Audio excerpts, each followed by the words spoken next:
Assalamualaikum warahmatullahi wabarakatuh. Balik lagi dengan saya, Salma Ardianti. Di sini saya akan melanjutkan kembali mempresentasikan bab 7 tentang psikologi olahraga yang bertemakan manajemen kecemasan dan penampilan olahraga. Di sini saya akan menjelaskan tentang apa sih itu kecemasan. Nah, kecemasan atau stres juga itu merupakan proses biologis yang kompleks, dan proses ini pada umumnya terjadi dalam situasi yang mengandung hal yang dapat merugikan, terus dapat berbahaya, dan dapat menimbulkan frustasi atau stres. Nah, dalam olahraga kompetitif, stres dilakukan, tetapi stres dalam batas-batas yang normal. Nah, tujuannya adalah agar atlet secara psikis siap untuk menghadapi pertandingan. Jadi apabila atlet tidak merasakan stres menjelang pertandingan, atlet tersebut secara psikis dikatakan masih tertidur gitu. Nah, akibatnya atlet tidak mampu membuat banyak, terutama dalam menghadapi tugas-tugas khusus dalam pertandingan tersebut. Selanjutnya ada jenis kecemasan. Kecemasan yang dialami seseorang dapat dikategorikan menjadi dua jenis yaitu kecemasan bawaan dan kecemasan kondisional. Nah, di sini saya akan menjelaskan terlebih dahulu tentang kecemasan bawaan, yang bisa disebut juga dengan kecemasan sebagai sifat atau troid. Maksudnya sifat cemas yang telah melekat pada diri seseorang merupakan sifat bawaan orang tersebut. Nah, dengan perkataan lain, sifat cemas telah menjadi alat atau atribut yang menetap dalam diri orang itu, atau telah menjadi salah satu ciri kepribadiannya. Dan menurut Gopinathan, tahun 2021, beliau mengatakan bahwa kecemasan bawaan ini sebagai kecenderungan dasar pada seseorang untuk mempersiapkan diri terhadap bahaya atau suatu ancaman pada situasi tertentu di lingkungannya, dan beresponsi terhadap situasi-situasi tersebut dengan peningkatan kecemasan kondisional. Nah, lalu pengertian dari kecemasan kondisional tersebut merupakan kecemasan yang terjadi secara temporer yang tercermin pada respons seseorang pada suatu situasi. Nah, menurut Arnold tahun 2021, perasaan cemas pada kecemasan kondisional datang apabila secara tiba-tiba menghadapi suatu masalah, misalnya suatu pertandingan pada saat pertandingan. Hal ini berbeda dengan kecemasan bawaan yang muncul dikarenakan faktor bawaan yang sudah melekat menjadi bagian dari kepribadian orang tersebut. Nah, sedangkan kecemasan kondisional ini tuh muncul secara tiba-tiba dan bersifat sementara contohnya menghadapi pertandingan. Biasanya kan seorang atlet tiba-tiba cemas atau ya deg-degan gitu. Nah, menurut Cohen tahun 2016 menyatakan bahwa kecemasan kondisional ini sebagai keadaan emosi yang muncul dengan segera yang ditandai oleh rasa cemas, ketakutan, ketegangan, dan peningkatan kesiagaan pada aspek fisiologi. Nah, menurut Gopinathan tahun 2021 juga menjelaskan bahwa kecemasan kondisional ini merupakan intensitas kecemasan yang dialami seseorang pada saat tertentu dan sifatnya sementara. Sesuai beberapa pendapat tersebut, kecemasan kondisional ini muncul pada diri seseorang bersifat sementara pada saat atlet menghadapi berbagai permasalahannya, khusus dalam menghadapi pertandingan. Contohnya misalnya seorang atlet pada saat menghadapi pertandingan merasakan gejala kecemasan gitu. Tetapi setelah pertandingan selesai, kecemasan yang dirasakan seorang atlet tersebut itu hilang dan kembali pada keadaan semula. Nah, selanjutnya ada sumber kecemasan.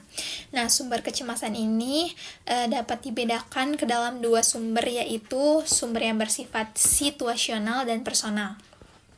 Nah, menurut Mugford tahun 2018 menyebutkan ada dua sumber situasional, yaitu pertandingan yang penting dan tidak menentu hasil pertandingan. Nah, kecemasan juga akan muncul dengan sumber dari dalam dan dari luar diri atlet. Sumber dari dalam berarti kecemasan tersebut muncul dalam diri atlet itu sendiri. Dan menurut Nichols tahun 2017, beliau memberikan contoh sumber kecemasan dari dalam diri seorang atlet. Antara lain atlet sangat mengandalkan kemampuan dirinya, lalu atlet merasa bermain baik sekali ataupun sebaliknya. Lalu yang ketiga, ada pikiran negatif karena dicemooh atau dimarahi, dan ada pun beberapa contoh kecemasan dari luar seperti pengaruh dari penonton, ketidakhadirannya pelatih, lalu rangsangan yang membingungkan. Dan gejala terjadinya kecemasan menurut Gunarsa tahun 1989 menyebutkan bahwa gejala-gejala fisik dan psikis yang menunjukkan atlet itu mengalami kecemasan, yaitu yang pertama, adanya perubahan yang dramatis pada tingkah laku, gelisah atau tidak tenang dan sulit tidur. Yang kedua, adanya terjadinya peregangan otot pundak, leher, perut, terlebih lagi pada otot-otot ekstremitas. Yang ketiga, perubahan irama pernapasan. Yang keempat, terjadinya kontraksi otot setempat pada dagu misalnya, terus sekitar mata dan rahang. Nah, adapun gejala yang bersifat psikis terdiri dari gangguan pada perhatian dan konsentrasi, perubahan emosi, menurunnya rasa kepercayaan diri, timbulnya obsesi, dan tidak ada motivasi. Selain itu juga kecemasan menjelang pertandingan menurut Weinberg and Gold tahun 2019, menurutnya perasaan tegang para pemain sebelum pertandingan itu normal-normal saja gitu. Namun menjadi sangat tegang ketika mereka harus bermain dalam kejuaraan yang besar dan jika waktu pertandingan semakin dekat. Jadi pada malam hari misalnya sebelum pertandingan digelar, biasanya menjadi malam yang sulit untuk istirahat dan tidur. Biasanya ditandai dengan perubahan psikis pada diri atlet. Nah, dalam menghadapi pertandingan, kecemasan yang dialami atlet umumnya berubah-ubah, yaitu sebelum, selama, atau mendekati akhir pertandingan. Nah, sebelum pertandingan, kecemasan naik disebabkan oleh bayangan akan beratnya pertandingan yang akan dihadapinya.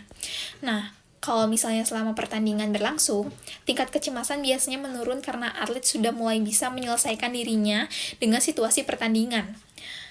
Keadaan pertandingan sudah bisa dikuasainya. Lalu pada saat mendekati akhir pertandingan, tingkat kecemasan biasanya mulai kembali naik, terutama jika skor pertandingan sama atau hanya berbeda sedikit saja. Dan umumnya atlet yang mengalami kecemasan tinggi sulit atau sukar untuk mengatasi kecemasannya dan tidak akan berprestasi dengan baik. Itu menurut Steinberger tahun 2021. Adapun pengukuran kecemasan, menurut ahli psikologis olahraga dan psikologis kepelatihan telah melakukan pengukuran terhadap arousal stres dan kecemasan dengan cara yang bervariasi. Nah, untuk mengukur arousal, mereka melihat perubahan-perubahan tanda-tanda secara psikologis seperti denyut nadi, pernafasan, dan biokimia. Mereka melihat juga bagaimana tingkat arousal seseorang dengan serangkaian pernyataan seperti hati saya bergairah, saya merasa gembira dengan menggunakan skala numerik dari rendah sampai tinggi, pengukuran yang bersifat umum dan bisa menggunakan skala Likert.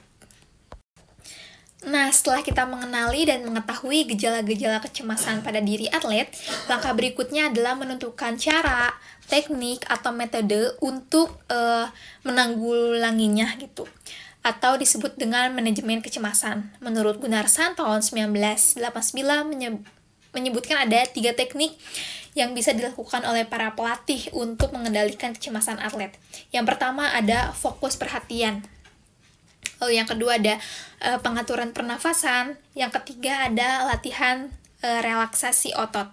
Nah, ada pula teknik untuk menghentikan pikiran, mengubah pikiran yang negatif ke positif. Contoh sederhananya seperti pelatih memberikan informasi latihan fisik, mungkin sebagai atlet akan mengatakan, saya tidak suka latihan fisik. Lalu yang selanjutnya ada pernafasan mendalam. Atlet yang merasa cemas akan mengalami pernafasan yang tidak teratur. Melalui pernafasan yang mendalam membantu agar atlet tersebut itu lebih rileks gitu. Nah, lalu ada relaksasi otot progresif. Jadi ini tuh merupakan latihan merelaksasikan otot utama dalam tubuh, biasanya dilakukan selama 20-30 menit. Baik, jadi sekian presentasi bab 7 Mohon maaf bila ada kekurangan. Wassalamualaikum warahmatullahi wabarakatuh. Sampai jumpa di bab selanjutnya.